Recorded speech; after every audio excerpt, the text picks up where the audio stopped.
শরীর তুমি আমার আসলে আমার সকলে আসন করুন।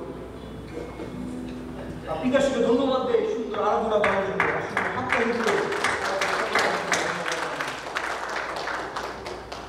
ইতিমধ্যে আমরা শুনেছি আজকে পিতার বিশেষ দিন এবং পিতা ঈশ্বরের একটি বিশেষ অনুগ্রহের দিন। এবং আসলে পঞ্চসপ্তমী বলতে আমরা কি বুঝি, বাক্য আমাদের কি শিক্ষা দেয়। আজকে আমি যে বিষয় নিয়ে কথা বলতে চাই, আমি টাইটেল দিয়েছি প্লাগড ইনটু পাওয়ার, শক্তিতে সংযুক্ত। শক্তিতে সংযুক্ত। পঞ্চসপ্তমী আসলে কি?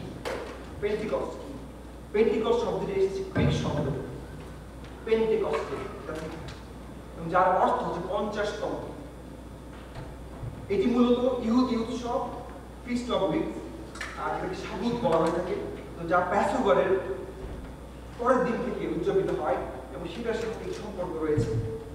বাক্য আমাদের কি বলে, পঞ্চসপ্তমী বলতে আমরা কি বুঝি? আমি যদি নতুন নিয়ম দেখি, সেখানে স্পষ্ট করে লেখা রয়েছে পঞ্চসপ্তমীর নতুন এবং শক্তিশালী অর্থ সেখানে উল্লেখ করা রয়েছে। এবং আমরা যদি দেখি প্রেরিত পুস্তকটা 2 অধ্যায় 1 থেকে 4 পর এই কথা আমাদেরকে মনে করায় দেয় যে পঞ্চসপ্তমীর দিনে পবিত্রতা ঢালা হয়েছিল সেই বিশেষদের উপর যারা উচ্চ কক্ষে প্রার্থনায় নিবিষ্ট ছিল। উচ্চ কক্ষ, আপার রুম। আমরা কি জানি আপার রুম? তোমরা সামনে এসে বসো, সামনে এসে বসো।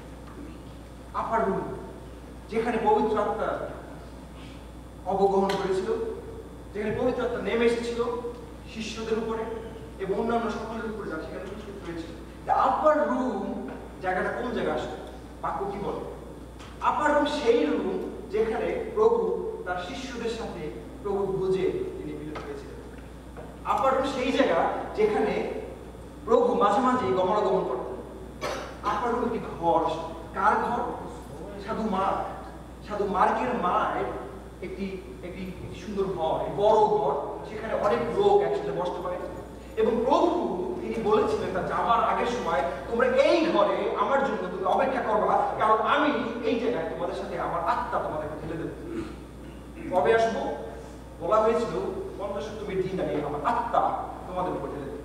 এবং সেই একই কাজ যখন সময় হলো, সেই পঞ্চসপ্তমীর দিন হলো, তখন প্রভুর সেই শিষ্যরা 11 জন শিষ্য, 12 জন না, একজনের মধ্যে গত হয়েছে। সে 11 জন শিষ্য তারা সেখানে রয়েছে। সাথে আর কারা আছে? যিশুর মা ছিল, যিশুর সাথে যারা ঘোরাঘুরি করতো সেই সময়, যিশুর কিছু অনুসারী ছিল, তারা সকলে ছিল প্রায় 110 জন। 110 জন একটি ঘরের মধ্যে তারা প্রভুর জন্য অপেক্ষা করতেছিল, প্রভুর শক্তির জন্য অপেক্ষা করতেছিল, তারা প্রার্থনা করতেছিল। কি হইল? প্রার্থনা করতে করতে একটা সময় পবিত্র আত্মা সে নেমে আসলো। কিভাবে আসলো? এটাকে বলে জীবের মতো। জীব দেখতে কেমন আসলো? আপনারা যদি মোমবাতি জ্বালান, আপনারা দেখছেন মোমবাতি কিরকম দেখা যায়? মোমবাতি তাদের জীবের মতো দেখা যায়। যেভাবে জীবটা দেখা যায়, সেই মোমবাতির মতো মাথার উপরে, তাদের প্রত্যেকের মাথার উপরে সেই আগুন নেমে আসলো পবিত্র আত্মার মাধ্যমে। কিন্তু কি হইল আসলে? তারপরে কি হইল? 110 জন সেখানে ছিল। সেই দিন থেকে মণ্ডলী প্রতিষ্ঠা হল। আজকের দিনটা বিশেষভাবে গুরুত্বপূর্ণ। এই দিনটাতে মণ্ডলী স্থাপন হয়েছিল। প্রথম মণ্ডলী স্থাপন হয়েছিল এই পঞ্চসপ্তমী দিন। এবং তারপরে কি হলো? সাধু পিতর তিনি 3 বার যিশুকে অস্বীকার করেছিলেন, তিনি ডিনাই করেছিলেন যিশু। কিন্তু শেষে কি হলো? সেই পিতর এই দিন 3000 লোকের কাছে গুড নিউজ, সুসমাচার বিলি করলেন। তারপর কি হলো? 3000 লোক যিশুকে গ্রহণ করল। এবং তারপর থেকে এই যে আজকে আমরা এই স্থানে আছি, সেই শক্তি পাওয়ার জন্য সবাইকে সেই আপার রুমে, যে উচ্চ কক্ষে যাইতে হয়েছিল। কিন্তু আজকে পিতা ঈশ্বর তিনি মঙ্গলময়, পিতা ঈশ্বর তিনি শক্তিশালী, জীবন্ত, তিনি আজকে এই মুহূর্তে আমাদের মাঝে উপস্থিত রয়েছে। বলেন আমেন। আমাদেরকে আপার রুমে যাওয়ার দরকার নেই, আমাদেরকে কোনো স্পেশাল জায়গায় যাওয়া দরকার নেই, কারণ তিনি তার পুত্রের মাধ্যমে, তার শক্তির মাধ্যমে আজকে আমাদের মাঝে তিনি অবস্থান করছেন। যিশু স্বর্গে যাওয়ার 10 দিন পরে এই পেন্টিকস্ট পঞ্চসপ্তমীর দিন আসে। এবং আমরা অবগত হয়েছি যে এটা আমাদের বিশ্বাসীদের সেই মণ্ডলীর জন্মদিন হিসেবে বিবেচিত। এবং পবিত্র আত্মা এখন আসে উপরে নয়, পবিত্র আত্মা এখন নিচে আমাদের মাঝে বাস করে। এটি আমাদের জন্য গুড নিউজ। শক্তিশালী পৃথিবী। আমরা যদি দেখি যে এই মুহূর্তে আসলে কি ঘটেছিল, এটা ছিল রূপান্তরের মুহূর্ত, একটি বিশেষ রূপান্তরের মুহূর্ত, এবং গির্জার জন্মদিন এবং স্বর্গের সাথে মানুষের সরাসরি সম্পর্ক, স্বর্গের সাথে সরাসরি সম্পর্ক যে বিষয় আজকে কথা বলতে যাচ্ছি, শক্তিতে সংযুক্ত। প্রশ্ন, আপনি কি শক্তির সাথে সংযুক্ত রয়েছেন? আপনি কি শক্তির সাথে সংযুক্ত রয়েছেন? অনেক বন্ধুই তারা 50 রোগ বা এড়িয়ে যেতে চায়, অনেক কারণ রয়েছে, সেই কারণে আমরা না জানি। আসলে কয়েকটি পয়েন্ট কি আলোচনা করি, আমরা বেশি সময় কন্টিনিউ করবো, কম সময়ের মধ্যে শেষ করবো, এবং শেষটা আমরা প্রার্থনায় কাটাতে চাই, বিশেষ অনুগ্রহ লাভ করার জন্য আমরা প্রার্থনা করতে চাই। তার আগে আমরা দেখি প্রথম যে পয়েন্ট রয়েছে, শক্তির জন্য সৃষ্টি কিন্তু সংযোগহীন। ডিজাইন ফর পাওয়ার আর ডিসকানেক্টেড। আমাদের জীবন, আমাদের প্রত্যেকের জীবন ডিজাইন ফর পাওয়ার আর ডিসকানেক্টেড। আমাদের জীবন অনেকটা নিজের মতো, সুন্দরভাবে আমরা তৈরি, আমাদের জীবনে সবকিছু আছে, কিন্তু সবকিছুর জন্য ঈশ্বর তিনি তাই, তিনি আমাদেরকে সৃষ্টি করেছেন, এবং তিনি আমাদের সাথে সৃষ্টি করেন নাই, তিনি আমাদের সাথে সম্পর্ক, একটি রিলেশনশিপ তিনি তৈরি করতে চেয়েছেন, এবং তিনি চান যেন আমরা তার উপস্থিতিতে চলি এবং তার আত্মার মাধ্যমে যেন আমরা শক্তি লাভ করতে পারি। সেই এদম উদ্যানে আমরা যদি দেখি আদম হাওয়াকে তিনি সৃষ্টি করেছিলেন, আদম হাওয়ার সাথে তাদের সুন্দর সম্পর্ক ছিল, কিন্তু কি হলো যখন পাপ আসলো, সেই সম্পর্কের মধ্যে বিচ্ছেদ করে। সুতরাং পাপ সম্পর্ককে বিচ্ছেদ করে। আমরা যদি দেখি যে যিশুও তার বিষয়বস্তু তার 59 পরে কথা বলে, কিন্তু তোমাদের অপরাধ সকল তোমাদের ঈশ্বরের সহিত তোমাদের বিচ্ছেদ জন্মাইয়াছে, তোমাদের পাপ সকল হইতে তাহার শ্রীমুখ আচ্ছাদন করিয়াছে, এই জন্য তিনি শুনেন না। তিনি শোনেন না, তিনি ঈশ্বর, তিনি তার মুখ ফিরাই নিয়েছেন। কেন? কারণ পাপে আমরা পতন হয়েছিলাম, আমরা পাপে নিবিষ্ট হয়েছিলাম, কিন্তু ঈশ্বর যিশুর পুস্তক এই কথা বলছে যে তিনি মুখ ফিরাই নিয়েছেন। এই পদ আমাদের মনে করে দেয় যে পাপ কেবল খারাপ আচরণ নয়, কিন্তু আমাদের উৎস, আমাদের সোর্স থেকে আমাদেরকে দূরে সরাই দেয়। পাপ শুধু খারাপ বিষয় তা না, পাপ শুধু পাপ না, কিন্তু ঈশ্বরের সাথে যে আমার সম্পর্ক ছিল সেটাকে বিচ্ছেদ করে পাপ। একটি বাতি, এটা যদি আমরা সকেট খুলে দিই তাহলে কি হয়? এটা দেখতে বাতির মতো লাগে, আমরা জানি এটা, আমরা দেখতে পাচ্ছি আমাদের বাল্ব আছে এবং আমরা জানি এটা থেকে আলো বের হতে পারে, কিন্তু এটা যদি কানেক্ট করা না হয় মেইন লাইনের সাথে, এটা কি কাজ করবে? এটা কাজ করবে না। আমাদের ব্যক্তিগত জীবন, আমাদের জীবনের উৎসের সাথে, আমরা যে সোর্সের সাথে কানেক্টেড না থাকি, তাহলে আমরা আমাদের উদ্দেশ্য পূরণ হয় না। আমরা গির্জায় যাই, আমরা সুন্দর কাপড় চোপড় করে গির্জায় আসি, আমরা গান করি, আমরা আরাধনা করি হয়তো, কিন্তু ভিতরে আমাদের কানেকশনটা ডিসকানেক্ট হয়ে গেছে কোনোভাবে, যার ফলে আমাদের যা আয়োজন রয়েছে, আমাদের যা আবেদন রয়েছে, আমাদের যে প্রার্থনা রয়েছে, আমাদের যে নিবেদন রয়েছে, ঠিক জায়গার মধ্যে পৌঁছাচ্ছে না। কেন? কানেকশনের সমস্যা, আমরা কানেক্ট করতে পারছি না।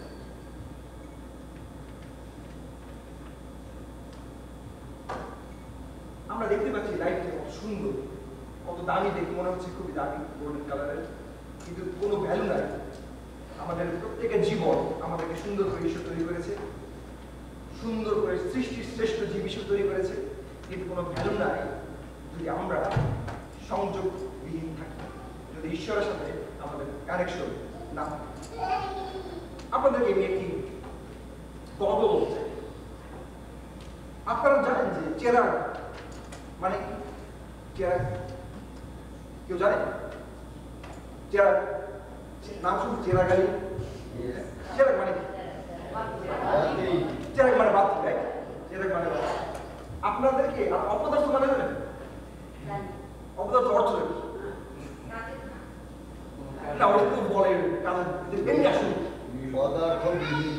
পদার্থবিহীন, মানে কঠিন না, কঠিন তরল বায়বীয় কোনোটা কিন্তু হ্যাঁ। এখন এক সন্তান, এক ছেলে জন্মের পরে বাবা নাম দিয়েছে চেরা, আদর করে দেখে চেরা, আমার চেরা, বংশের ভাগ, প্রথম সন্তান। কয়েকদিন পর যখন ছেলে বড় হইল, আস্তে আস্তে ছেলে বড় হইতেছে, মা বুঝে ফেলেছে এটা অপদার্থ। কেমনে অপদার্থ? কারণ পড়াশোনায় খুবই মাথা মোড়া করতো।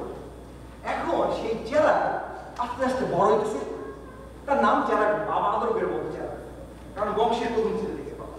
সে বড় হচ্ছে, কিন্তু যখন সে মার কাছে শোনে যে সে অপদার্থ, তার মধ্যে একটা বিষয় জন্মাই গেছে, তাকে দেখে সে গির্জায় যায় বাবা মার সাথে, সে সানডে স্কুলে যায়, তারপর বড় হয়েছে পরে ইউথ মিটিংয়ে যায়, কিন্তু তার ভিতরে কিছুই নাই, কিচ্ছু নাই। এখন যদি কিছু না থাকে তাহলে কি করা যাবে? কিচ্ছু করা যাবে। কিন্তু যখন সেই যারা বড় হইল, তখন সে মা সবসময় বলতো, তুই অপদার্থ, তুই জীবন ম্যাট্রিক পাস করতে পারবি, কিন্তু যে কোনো ভাবেই হোক তাই না তুই কোনোভাবে সেই ছেলে ম্যাট্রিক পাস করবে। ম্যাট্রিক পাস করার পরে তখন সে যখন কলেজে ভর্তি হলো, সে ভালো কলেজে ভর্তি হয়েছে। ভালো কলেজে ভর্তি হতে হবে, কারণ খ্রিস্টানদের জন্য ওই কলেজের বিশেষ ব্যবস্থা ছিল, এবং সেই বিশেষ ব্যবস্থার কারণে সে নরডেন কলেজে একটা জায়গায় সে ভর্তি হতে পারছে, সবচেয়ে কম মার্ক পাই। সে কলেজে যায়, কলেজে যাওয়ার পর দেখে কি টিচার খেয়াল করছে, বাংলা টিচার। আপনার নরডেন কলেজে ক্লাস নেই? নরডেন কলেজে কে আছে? দাদা আছে, মুক্তার হোসেন স্যারের নাম, মুক্তার স্যার, বাংলা স্যার। ওই ছেলেকে খেয়াল করলো, এই ছেলে মনোযোগ নাই, পড়তে বসে ক্লাসের মধ্যে অন্য কথা চিন্তা করে। ছেলেকে ডাকলো, তুমি পড়ার সময় তুমি কি চিন্তা করো বাবা? আমি চিন্তা করি, আমার মা তোমাকে বলতো অপদার্থ, আমার তো পড়াশোনা ভালো লাগে না, আমি কোন রকমে ম্যাট্রিক পাস করছি, ইন্টারটা হয়তো পাস করতে পারি, নাও করতে পারি, আমার কিছুই হবে না। আমার বাবা খুব ছোট একটা বেতনে চাকরি করে, আমি এখন কি করবো? বড় ছেলের মধ্যে বড় ছেলে যারা বংশের বাপি, তার মধ্যে ঢুকছে। একদিন তারপরে সেই স্যার ফোন করলো বাবাকে ফোন করে বলতেছে যে আপনার ছেলে পড়াবাদ এগুলো চিন্তা করে, আপনার ছেলেকে বলে যে চিন্তা না করে, তাকে বলে যে পড়াশোনা। বাবা ছেলেকে এই কথা বলতো, বাবা তুই এগুলো চিন্তা করে সে পড়াশোনা। কিন্তু মাঝে মধ্যে কিন্তু টেনশন যায় না। 1999 সাল, হতাশাগ্রস্ত, টেনশন, খুবই দুরবস্থা, ভবিষ্যৎ নিয়ে চিন্তিত, ভেঙে চুরে চুরমা। ৫০ রোববার গির্জায় গেল। গির্জা যাওয়ার পর সেই দিন সে একটা মেসেজ পায়, এবং পবিত্রতা তাকে স্পর্শ করলো, সে যিশুকে তার ত্রাণকর্তা হিসেবে গ্রহণ করল। 1999 সালে ৫০ রোববার কথা বলছে। সেই অপদার্থ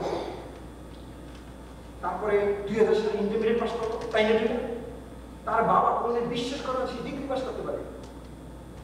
ডিগ্রি পাস করে ডিগ্রি রেজাল্ট যখন বেড়েছে, তখন বাবা জিজ্ঞেস করে, তখন দূর থেকে ছেলে রিক্সা করে আসতেছে, বাবা হেঁটে যেতেছে, বাবা ছেলেকে দেখে অন্যদিকে মুখ করেছে লজ্জায়, কারণ জানে ছেলে ফেল করছে। ছেলে নাইবে গিয়ে বাবাকে প্রণাম করে, বাবা আমাকে পাস করছে। বাবা বিশ্বাস করে না, কারণ ছেলে তো আসলে অপদার্থ।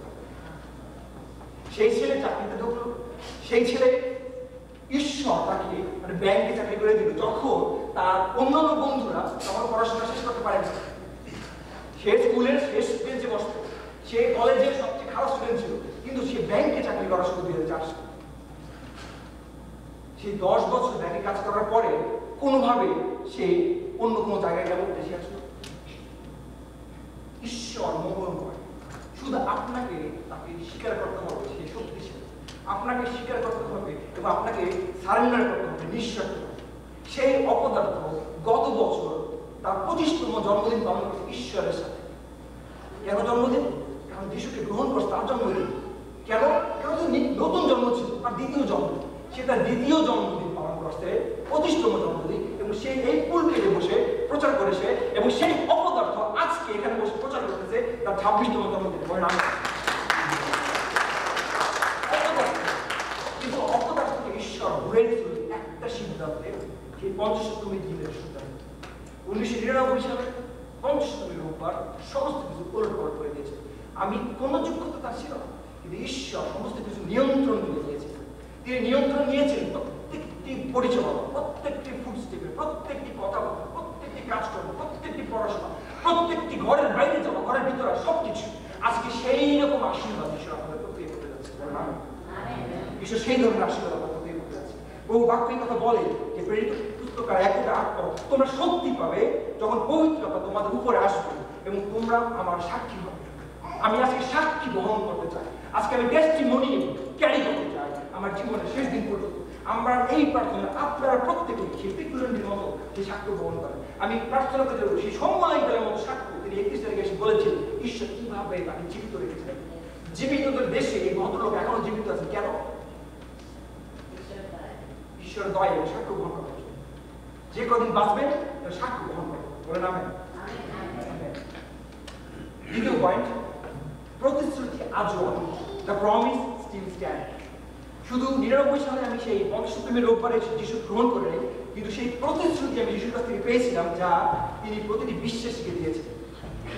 সেই একই প্রতিশ্রুতি আজকে তিনি আপনাদেরকে দিতে যাচ্ছেন, কারণ তার প্রতিশ্রুতিতে তিনি শক্তিশালী।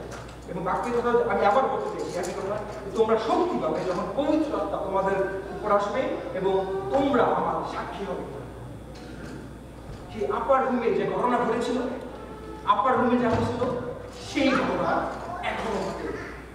সেই আপার রুমে যাইতে হবে না, সেই ইসরায়েলের সেই মার্কের বাড়িতে যাইতে হবে না, সেই কোনো বিশেষ প্লেস যাইতে হবে না, সেই জন্য বিশেষ করে পুরোহিতের কাছে যাইতে হবে না যে সুন্দর পোশাক পরা থাকবে, সুন্দর পবিত্র থাকবে। আমাদের সেই জন্য সেই প্রভুর কাছে যাওয়া দরকার নাই।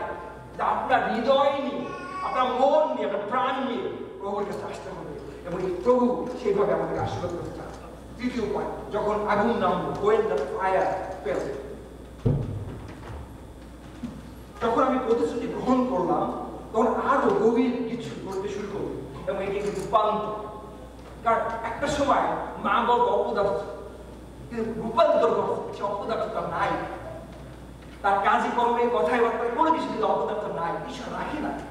একটা মানুষ কিভাবে ম্যাট্রিকে টাই পাস, ইন্টারে টাই পাস, ডিগ্রিতে টাই পাস, তারপরে মাস্টার ডিগ্রি টাই পাস, তারপর শেষটা কিভাবে, রূপান্তরটা কিভাবে কিভাবে রূপান্তর? আপনারা সাক্ষী রয়েছে। এখানে আসার পরে ঈশ্বর পড়াশোনা করার সুযোগ করে দিয়েছে এবং সেটা আমি শেষ করেছি পিএইচডির মাধ্যমে। ঈশ্বর তিনি মঙ্গল, এটা রূপান্তর তিনি ঘটিয়েছেন এবং সেই একই বাক্য এই কথা বলে। আর হঠাৎ বাতাস এলো, আগুন নামলো, আর তারা কখনোই আগের মতো থাকলো না। যখন পবিত্রতা আপনার মধ্যে আসবে আপনি আগের মতো থাকবেন না, আপনার সম্পূর্ণ পরিষ্কার হয়ে যায়, আপনার সবকিছু পরিবর্তন হয়ে যায়, সমস্ত কিছু অনিয়ন্ত্রণ হয়ে যাবে। ঈশ্বর তার মধ্যে সমস্ত বলে নামেন। পঞ্চসপ্তমীর দিন কোন একটি ঘটনা নয়, এটি হচ্ছে সেই প্লাগ যা স্বর্গে পৃথিবীর সঙ্গে যুক্ত হয়। আর যখন যিশু আপনার হৃদয় স্পর্শ করবে তখন আমরা শান্তি পাবো না, শুধু আমরা আগুন, আমাদের ভিতরে আগুন জ্বলে, সেই পবিত্র আগুন আমাদের ভিতরে জ্বলে। ঠিক আছে, এবং শেষ পয়েন্ট আমি যেটা বলতে চাই, সংযুক্ত জীবনযাপন। এবং নট শেষ point, 4 number point, living a plugged in life. আমরা যে শুধুমাত্র রোববার দিন গিজে এসে তারপরে প্লাগড ইন হবো, তারপর বাসায় যাওয়ার পরে ড্যামেজ ফিউজ হয়ে যাবো, এরকম না। এটা আমাদের সারা জীবনের জন্য, আমাদের সারা জীবনের জন্য প্লাগড ইন থাকতে হবে। এবং যখন আমরা সেই উৎসের সাথে, সেই কারেন্টের সাথে যখন আমরা যুক্ত হই, আমরা যখন আমাদের যখন যুক্ত হই, আমরা যখন আলো জ্বালাই, আমাদের মধ্যে আলো জ্বলে, আমরা আমাদের সেই আলো আর অন্ধকারের মধ্যে থাকে না, অন্ধকারকে আলোকিত করে। অন্ধকার শুধু আলোকিত করে না, যাদের জীবনে অন্ধকার রয়েছে তাদের জীবন আলোকিত করে। এটি এমন একটা আলো যে অপরকে, যারা কষ্টে রয়েছে, যারা দুঃখে রয়েছে, যারা যন্ত্রণা রয়েছে, প্রত্যেকের জীবন আলোকিত করতে পারে। প্রভুর আলো, প্রভুর শিশু আমাদেরকে সাহস যোগায়, আমাদেরকে বলে কখন চুপ করে থাকতে হবে। জীবনে এমন সময় আসে না, সুশীলা আসে না এমন সময়, মেজাজটা জম্বের খারাপ, ইচ্ছাকার ভেঙে চলে পড়ে, পবিত্রতা সাহায্য করে চুপ করে থাকতে। আমি এক জায়গায় কাজ করছি, আমরা জানি অনেক কিছু সহ্য করা যায় না পরিবারের সংসারে, কিন্তু মুখে তালা কেমনে লাগাবে? আপনাকে পবিত্রতা সাহায্য করবে। আপনার জীবনে কষ্ট, আপনার জীবনে অর্থনৈতিক কষ্ট, আপনার জীবনে ফাইন্যান্সিয়াল ক্রাইসিস, আপনার জীবনে রিলেশনশিপের সমস্যা, আপনার জীবনে ব্যাপক সমস্যা, সমস্যার মধ্যে আনন্দ করবেন কি? সমস্যার সময় প্রশংসা করবেন কেমন? আপনার হাত তুলে কি ভেবে তার গৌরব দেবেন? পবিত্রতা আপনাকে সাহায্য করবে। আপনি যখন কানেক্টেড থাকবেন, যখন প্লাগড ইন থাকবেন, তখন পবিত্রতা আপনাকে সাহায্য করবে। আমাদের প্রলোভন আসছে, ফাইন্যান্সিয়াল প্রলোভন, আমাদের লাস্ট, আমাদের কামনা বাসনা, আমাদের টেম্পটেশন আসছে, আমাদের খারাপ জিনিসের টেম্পটেশন আসছে, চুরির বিষয় আসছে, অনেক সময় মিথ্যা কথা বলার টেম্পটেশন আসছে। কিভাবে আপনি কানেক্টেড থাকবেন? যখন আপনি কানেক্টেড থাকবেন, সংযোগ থাকবেন, আপনার কানেকশন যখন সলিড থাকবে, উইদাউট এনি ইন্টারাপশন, তখন আপনার মধ্যে আত্মার দান আসবে মানুষকে সেবা করার জন্য, মনগুলোকে সেবা করার জন্য, আপনার নেইবারকে সেবা করার জন্য, আপনার আত্মীয়কে সেবা দেওয়া করার জন্য, আপনার বন্ধু বান্ধবদের সেবা দেওয়া করার জন্য, যখন পবিত্র আত্মা নিয়ন্ত্রণ গ্রহণ করবে। এবং আত্মার ফল আমরা যখন জানি আত্মার ফল কি না, আমরা আত্মার ফল আমরা জীবন উপভোগ করবো, আমরা এনজয় করবো। পিতর তিনি 3 বার যিশুকে অস্বীকার করেছিলেন, কিন্তু সেই পিতরকে ঈশ্বর ব্যবহার করেছিলেন। পিতর আত্মার পূর্ণ হলো, 3000 মানুষ সেই যিশুকে পূর্ণ এবং প্রাকদিন অথবা সংযুক্ত জীবন মানে প্রতিদিন আত্মার সঙ্গে জীবনযাপন করা, আবেগের সঙ্গে নয়। এবং আমি আমার শেষ পয়েন্টে আসছি, আনভেইলিং স্পিরিট, আত্মার উন্মোচন। আমি এই পয়েন্ট নিয়ে বেশি কথা বলতে চাই না। আনভেইলিং স্পিরিট, আত্মার উন্মোচন। এবং আসুন আমরা একটি প্রোডাকশন দেখি, একটি মুখ অভিনয় দেখি। এবং আজকে একটু অভিনয় করবে আমাদের সাথে অহনা, অদিতি, অন্তরা, স্বর্গ, আদিপ, প্রবীণ, রুথ দিদি, মুনমুন বদি, লালিম ভাই এটা পরিচালনা করেছেন এবং তিনি ডিরেকশন দিয়েছেন সবকিছু। আসুন আমরা এই নাটকটি এনজয় করি।